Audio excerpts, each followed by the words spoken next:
आज Doubtnut app download करें। Doubtnut पर अपने सभी गणित, रसायन विज्ञान, भौतिक विज्ञान और जीव विज्ञान के डाउट्स का करो सफाया। बस प्रश्न की फोटो खींचो, एक ही प्रश्न को क्रॉप करो और तुरंत वीडियो सोल्यूशन पाओ। अभी डाउनलोड करें।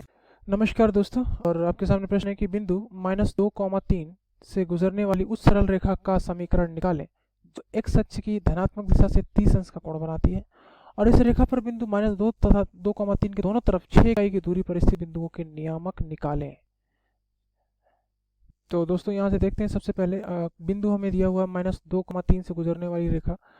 तो हमें बिंदु मिला हुआ है -2,3 और x अक्ष से 30 अंश का कोण बनाती है, यानी प्रवणता आपको मिल जाएगी m बराबर tan 30। ठीक है, अब देखिए आप यहाँ से, ये आपके सामने आ गया बिंदु और ये आपके सामने हो गया। ठीक है, अब आप इसको लिख सकते हैं, ये आप लिख सकते हैं y अक्ष और ये लिख सकते हैं x अक्ष। अब इससे 30 अंश का कोण बनाती हुई रेखा कोई भी जाएगी, वो ये हो जाएगी।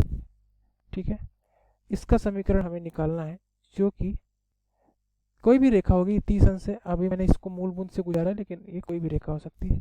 ठीक है,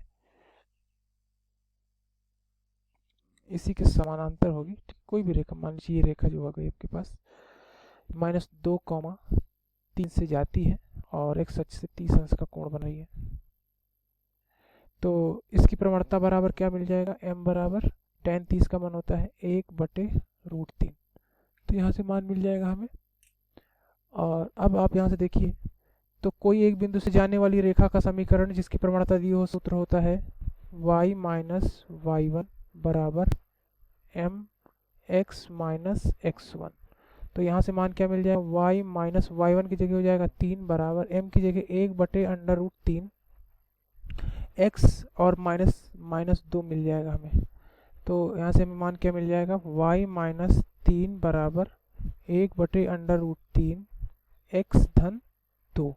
तो दोस्तों इसे आप हल कर सकते हैं। यहाँ से आपको मान मिल जाएगा √3y - 3√3 बराबर x धन 2।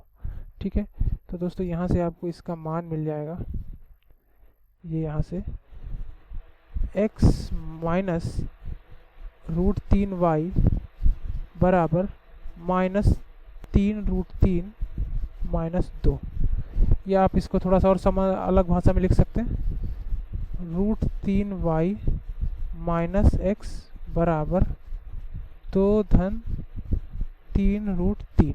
ठीक है, ये आपको मान मिल जाएगा। अब ये तो आपको मिल गया दोस्तों यहाँ से उस रेखा का समीकरण। अब इन्होंने बोला इस रेखा पर -2,3 के दोनों तरफ 6 इकाई की दूरी पर स्थित बिंदुओं के नियामक निकालें।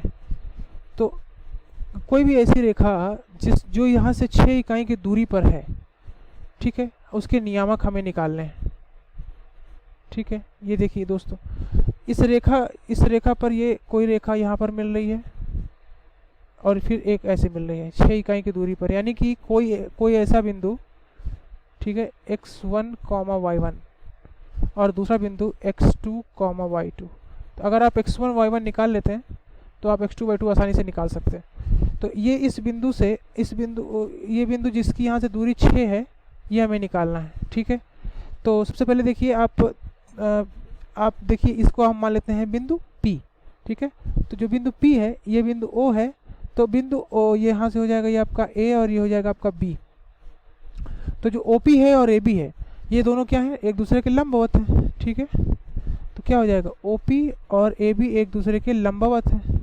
ठीक है, तो अब यहाँ से देखिए, आप AB की जो प्रवणता है वो तो आपको पता ही है, m क्या है, वो 1/√3। ठीक है, और अब आप OP की प्रवणता निकाल लीजिए। OP की प्रवणता क्या हो जाएगी, OP की प्रवणता क्या मिलेगी हमें यहाँ से, 3 - y1 बटे यहाँ से क्या मिल जाएगा, -2 - x1। ठीक है, और तो यहाँ से आप इसको लिख सकते हैं OP.m बराबर -1। प्रवणता OP, यानी यहाँ से ये प्रवणता OP, क्योंकि दोनों का प्रवणता -1 होगी क्योंकि दोनों लंबवत हैं। तो यहाँ से मिल जाएगा आपको 3 - y1 बटे -2 माइनस x1 गुणे m की जगह क्या लिख लेंगे 1/√3 बराबर क्या मिलेगा -1। ठीक है, तो आप इसको लिख सकते हैं यहाँ से 3 माइनस y1 बटे यहाँ से ये हो जाएगा -2 धन x1 और डॉट 1/√3 बराबर मिलेगा -1। ठीक है, अब इस माइनस से आप इस माइनस को काट दीजिए और यहाँ से x1 में और y1 में एक संबंध मिल जाएगा 3 माइनस y1 बराबर हो जाएगा आपका √3 2 धन x1। ठीक है, तो यहाँ से आपको मिल जाएगा y1 बराबर 3 माइनस √3 2 धन x1। ये आपको y1 का मान मिल जाएगा। अब y1 आपको मिल गया यहाँ से, तो अब आप क्या कीजिए दोस्तों, यहाँ से ये तो y1 मिल गया आपको, x1 भी y1 x1 के पदों में मिल गया। अब पहली समीकरण तो ये हो गया, दूसरा समीकरण इन्होंने बोला है कि इसकी इन दोनों की यानी OP की जो लंबाई है वो कितनी है 6 मीटर है ना। तो OP की लंबाई निकाल लीजिए, OP बराबर क्या है 6 मीटर।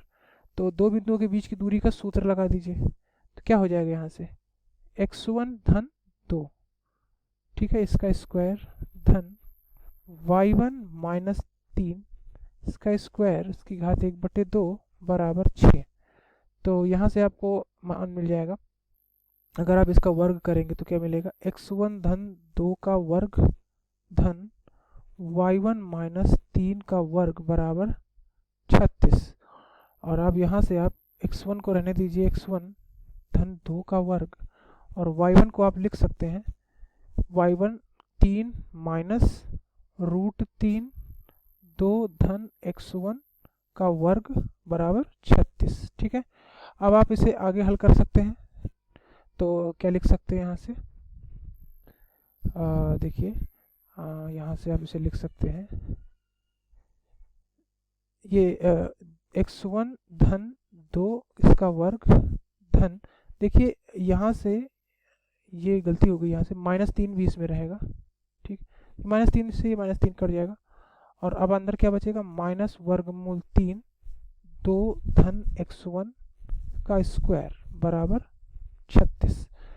अब प्रश्न आसान हो गया, आप इसे हल कर सकते हैं। तो दोस्तों यहाँ से कर लेते हैं 2 धन x1 का वर्ग धन 3 2 धन x1 का वर्ग बराबर 36, या फिर आप इसे लिख सकते हैं 4 2 धन x1 का वर्ग बराबर 36। और अब आप इसे काट दीजिए यहाँ से, तो मिल जाएगा आपको 2 धन x1 का वर्ग बराबर 9, या फिर आप कह सकते हैं यहाँ से 2 धन x1 बराबर ±3। ठीक है, अब यहाँ से देखिए अगर आप धनात्मक चिन्ह लेते हैं तो 2 धन x1 बराबर 3 या फिर x1 बराबर 1, और अगर 2 धन x1 बराबर -3 x1 बराबर मिलेगा -5। ठीक, आपको x1 के 2 मान मिल जाएंगे। ठीक है दोस्तों, और इसी तरह से x1 का मान अब हम यहाँ पर रख देंगे।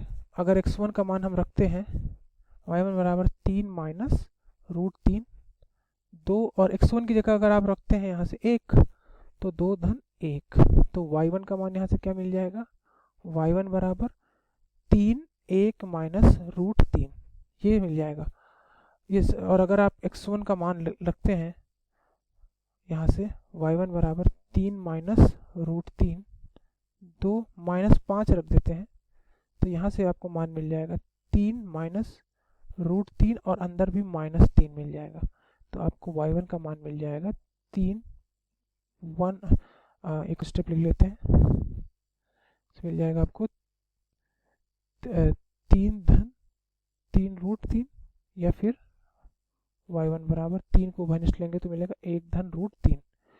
तो 2 मान इसलिए मिल गए, आप इसमें किसी को भी y1 मान सकते हैं, किसी को भी y2 मान सकते हैं। तो हमारे पास जो बिंदु के निर्देशांक है वो कौन कौन से आए 1 3 1 माइनस √3 और दूसरा -5 3 1 धन √3। ये 2 बिंदुओं के निर्देशांक आ गए। आपने यहाँ पर क्या माना था इनको P और Q मान लीजिए, तो A भी नहीं होगा, ये PQ होगा।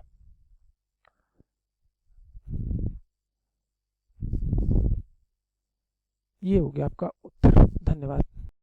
कक्षा 6वीं से 12वीं से लेकर नीट, IIT, जेईई वो एडवांस के लेवल तक 1 करोड़ से ज्यादा छात्रों का भरोसा।